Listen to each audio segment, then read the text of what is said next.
Olá, seja bem-vindo e seja bem-vinda a mais um episódio do podcast Errar é Humano.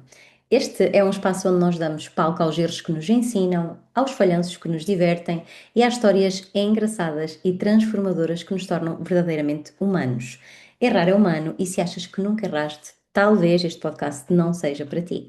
Porque, no fundo, quem acredita que nunca errou ou quem rejeita os erros que já viveu, provavelmente está a errar neste momento. O tema do episódio de hoje é começar antes de estarmos prontos.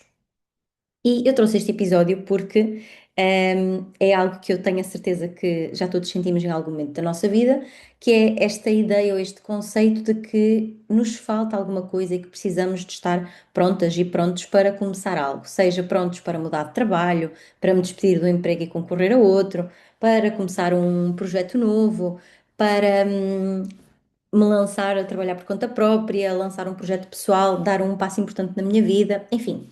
E a verdade é que muitas vezes esse momento de estarmos prontas ou de nos sentirmos prontas ou prontos, ele na verdade nunca chega. E vou trazer até o exemplo de uma amiga. Ela estava ela era fisioterapeuta, era, e é na verdade. Era fisioterapeuta, trabalhava numa IPSS, se eu não estou em erro, estava cansada de lá estar e entretanto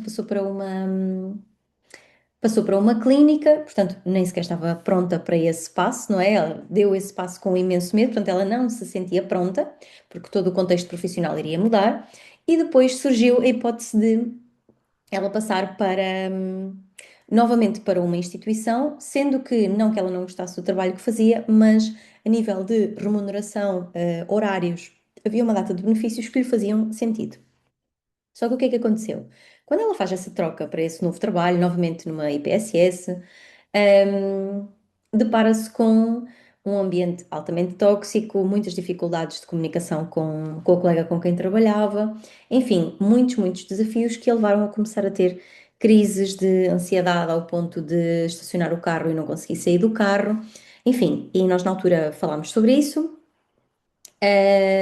Fizemos até algum trabalho de coaching nesse sentido, e claramente que ela não queria estar ali, ela queria trabalhar por conta dela na área que ela sempre sonhou trabalhar dentro da fisioterapia, mas sentia que não estava pronta, que precisava de estabilidade financeira, que precisava no fundo, de estar pronta de alguma forma para dar esse passo. Fosse esse estar pronta, essa estabilidade financeira, fosse o ter uma página já online, o começar a divulgar os serviços, estando ainda num outro trabalho. Obviamente que ela não estava pronta, não é? Mas a verdade é que o sítio onde ela estava naquele momento e o estado físico e de saúde em que ela se encontrava não era saudável e não ia levá-la a nenhum sítio positivo, por muito que ela tentasse e que se esforçasse. Então ela acabou por efetivamente começar a procurar alternativas. Em cerca de 6 meses, mais ou menos, nós até fizemos contas juntas. Ok, o que é que tu precisas de fazer? Um, o que é que volume de negócio, quantas consultas, quantos domicílios, quantas aulas de pilates é que tu precisas de dar para conseguires garantir pelo menos o mínimo para sobreviveres, tendo em conta que ela tinha também suporte do companheiro, não é? Mas fizemos ali algumas contas e no momento em que fazemos essas contas ela percebe que talvez não fosse assim tão difícil e talvez essa realidade não fosse assim tão longe. Então decidiu começar efetivamente nessa procura. Em 6 meses ela já estava a faturar mais do que no salário que ela tinha, mais perto de casa, dona do tempo dela, dona da agenda dela. Um, e foi assim, nos últimos anos, foi assim um crescimento exponencial dela, claramente uma referência na área da fisioterapia, na área específica em que ela trabalha, enfim, agenda cheia, lista de espera, surreal. Então, o que é que eu quero dizer com isto? Eu própria também senti a mesma coisa, não é? Que é, quando eu trabalhava por conta de outrem, eu sentia que gostava de ser dona do meu tempo, não é? Aliás, foi sempre assim uma ambição para mim, apesar de ter sido convencida de que trabalhar por conta de outrem é que é seguro, não é? Convencida pela sociedade, não por ninguém em particular. E então eu achava que precisava de mais experiência, precisava de mais cursos, enfim, só vou avançar para trabalhar por minha conta quando conseguir, quando me sentir mais segura, preciso ganhar mais experiência. Enfim, até eu perceber que, na verdade, eu não ia, não era essa má experiência que ia fazer a diferença, e surgiu uma oportunidade de efetivamente começar a trabalhar por minha conta, ter espaço, ter consultas em várias clínicas, e então fui avançando, não é? E o que é que eu me apercebo, e apercebo-me com as pessoas com quem eu acompanho, e apercebo-me naturalmente no meu processo também, é que o ponto de eu achar que estou pronto, ele na verdade nunca é fixo, não é? Porque cada vez que nós nos aproximamos de, ok, agora estou a chegar ao ponto, ele muda, não é? Porque nós mudamos, nós desenvolvemos, nós aprofundamos, então eu até posso estar pronta hoje para uma data de coisas que eu já vivi, mas eu não estou claramente pronta para uma data de coisas que eu vou viver, não é? Porque precisamos de conhecimento, de experiência. Há pessoas que sentem que precisam de estudar mais, há pessoas que sentem mais como eu, precisam basicamente de se atirar do precipício e fazer as coisas, sendo o atirar do precipício com alguma segurança e algum planeamento, claro. Mas é sobre isto, não é?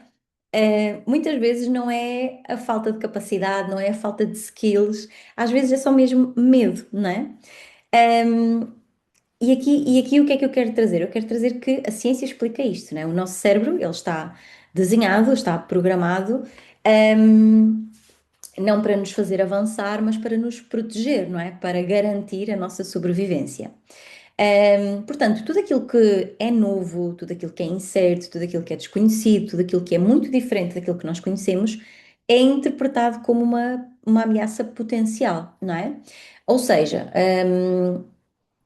estava aqui a tentar trazer-vos até um exemplo de prático. Pode ser que ele venha, entretanto, mas pronto, adiante. Ou seja, não necessariamente aquilo que nós vemos como uma ameaça é uma ameaça real, não é? Muitas vezes o que nos falta é este sair desse medo, escrever, planear, dar nomes àquilo que nós estamos a sentir, dar nomes às nossas ideias para conseguirmos perceber que esse medo não faz sentido e que aliás, não é um medo que não faz sentido, que está tudo bem esse medo estar lá, porque efetivamente nós vamos para algo desconhecido, mas que com o conhecimento nós podemos gerir esse medo e ele pode ser ultrapassado de várias formas, não é? Então, esta potencial ameaça, nós podemos convertê-la naquilo que é a ameaça real, que normalmente é muito mais pequena do que esta ameaça potencial que a nossa mente cria para garantir a nossa sobrevivência. Então, o que é que a mente faz para garantir essa sobrevivência? Ela cria dúvidas, ela cria N cenários, normalmente todos dantescos, não é? Tipo do fim do mundo, ela cria medo, mas é importante nós sabermos que isto não acontece para nos sabotar, mas isto acontece para nos manter naquilo que é conhecido, naquilo que é seguro. E se tu reparares, o que muitas vezes acontece é que nós já não estamos bem numa relação, nós já não estamos bem num trabalho, nós já não estamos bem fisicamente, a nossa saúde não está bem e tendencialmente nós ficamos em sítios, em relações, em experiências que já não nos fazem bem, nós sentimos isso na nossa pele e nós tendemos a ficar lá precisamente porque a dor que essa situação nos traz continua a ser mais pequena do que a dor do desconhecido, não é? Então, apenas, isto aqui, o nosso cérebro vai reagir a isto, não é? Ou seja, só quando a dor atual, aquela em que eu estou, é maior do que a dor de ir para uma coisa desconhecida, ou porque somos obrigados a ir por alguma coisa que a vida nos traz, não é? Para nós darmos resposta, é que nós efetivamente nos atiramos para o desconhecido, porque senão nós tendemos a manter-nos naquilo que é conhecido. Tendencialmente, nós ficamos numa, numa relação, por exemplo, tóxica, porque preferimos estar naquilo que já é conhecido do que o desconhecido de ficar solteira, de ter de procurar outra pessoa, enfim, e por aí vai, não é? Então, só que qual é que é o problema? É que se nós ficamos sempre no mesmo sítio, não é? E eu não acredito que nós ficamos sempre no mesmo sítio, porque a vida acaba por nos trazer imensas situações, imensas pessoas, imensas experiências que nos fazem desenvolver e que nos fazem trabalhar esses medos, ainda assim tendencialmente, para quem fica preso nesse medo, na verdade nunca sai desse lugar, né? Nunca se desenvolve, nunca descobre mais coisas sobre si, ok? Então, porque a verdade é que há uma coisa que a nossa mente ela não consegue fazer sozinha, não é? Que é dar-nos esta experiência. Nós podemos pensar, nós podemos analisar, nós podemos planear, enfim, mas a verdade é que só quando nós fazemos na prática é que o nosso corpo aprende, e este mecanismo é a neuroplasticidade, não é? que é quando nós fazemos na prática, nós criamos novos circuitos neurais, os nossos neurónios aprendem novas formas de comunicar entre eles e daí sim, então, ok, passa a reconhecer o novo padrão e a nossa mente começa a aceitar aquilo como um novo normal. Mas isto precisa de ser sentido também no corpo, não é? O nosso corpo, ele e a nossa mente, eles estão sempre num trabalho conjunto. E o nosso corpo emocional e o nosso corpo energético também, não é? Então tudo funciona em conjunto e então é isso. Nós precisamos de fazer esta mudança, né? De esta coisa de começarmos antes de estar prontas, então nós começamos a fazer esta mudança mesmo quando não estamos prontos mentalmente, mas fisicamente essa mudança acontece, não é? Foi isso que eu me apercebi no meu caminho, é isso que eu me apercebo com as minhas clientes, em que eh, n- não foi quando eu me senti pronta que eu avancei, foi quando avancei que eu comecei a sentir-me cada vez mais pronta, não é? Por exemplo, quem empreende, agora até nesta questão de empreender no digital, que é uma coisa muito presente atualmente, nós percebemos que nós simplesmente criamos a página e vamos aprender depois, né? Então, não necessariamente a gente faz cursos de marketing digital, cursos de Instagram, tipo, nós vamos literalmente experimentando. E se olharmos bem em crianças, é exatamente isso que nós fazemos também. Só que o que é que acontece? Com experiências menos negativas, com reprimendas das pessoas à nossa volta, com o sentirmos que não podemos ser nós mesmos, nós acabamos por nos reprimir, acabamos por não nos permitirmos ser nós mesmos, não é? E então acabamos por não avançar, precisamente porque sentimos que não estamos prontos, porque ou não sabemos o suficiente, ou porque temos medo de falhar, enfim. E isso muda tudo, não é? Porque nós percebemos que não é necessariamente a preparação que cria a confiança, até porque eu posso ter preparação e não ter confiança para avançar para um novo projeto, para me candidatar a um emprego, mas é sim a experiência. Ou seja, se eu envio o primeiro currículo, ok, não foi assim tão mal, não custou assim tanto. Então, tendencialmente, eu vou enviar o segundo, não é? Se eu faço o primeiro post ou se eu faço o primeiro story, ok, em que a minha cara aparece e eu falo, se eu faço o primeiro podcast em que eu estou a gravar com a minha cara, então, tendencialmente, o segundo podcast vai ser mais fácil, não é? Então, porque eu já fiz um. Então, é esta experiência.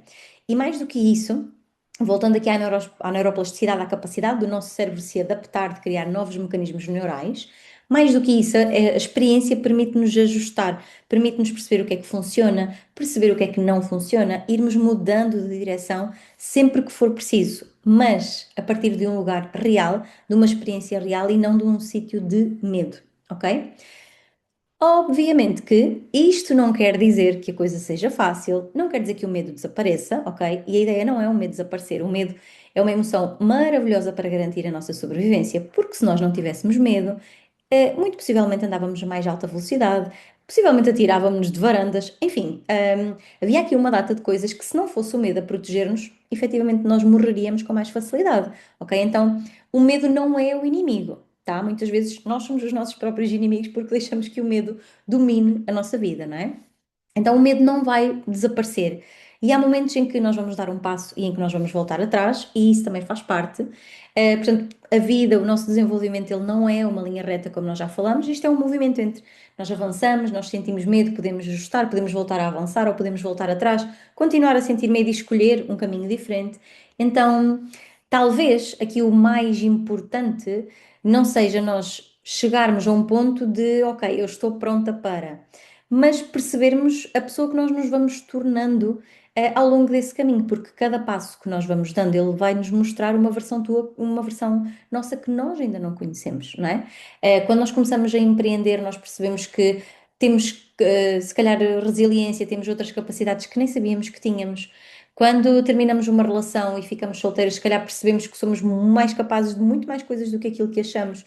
E eventualmente numa próxima relação há coisas que nós já não vamos permitir, e vamos estar mais conscientes e com muito mais clareza de quem é o tipo de pessoa que eu quero ao meu lado. A mesma coisa em limites de trabalho, não é? Então, no fundo, irmos conhecendo essa nova versão. E talvez haja algo na tua vida que tu estás à espera, de te sentires pronta para fazer, ok? E o que eu te posso dizer é que, da minha experiência pessoal, daquilo que eu tenho vivido e das pessoas que eu acompanho, é que esse momento ele não vai chegar da forma que tu imaginas, esse projeto que está na gaveta, esse passo que tu queres dar numa relação, não vai chegar o momento de, ok, eu sinto-me pronta para, não vai acontecer, ok? Talvez ele comece quando tu começares a decidir dar um passo. Talvez os vários passos que tu vais dando na tua vida te levem a essa clareza de que, ok, sim, eu estou pronta para dar esse passo, ok? Então, para terminar este episódio, eu quero te deixar com uma pergunta que é: o que é que tu estás à espera de te sentires pronta e que talvez, pronta ou pronto, e que talvez só se vá revelar quando tu começares efetivamente uma ação, quando começares um movimento, ok? Leva esta reflexão para ti. Se quiseres partilhar os teus insights comigo, envia-me mensagem. Eu gosto sempre de ouvir os vossos feedbacks, seja nos comentários, seja por e-mail, Instagram, enfim, como vocês quiserem. Vemo-nos no próximo episódio. Obrigada por estares desse lado e até já!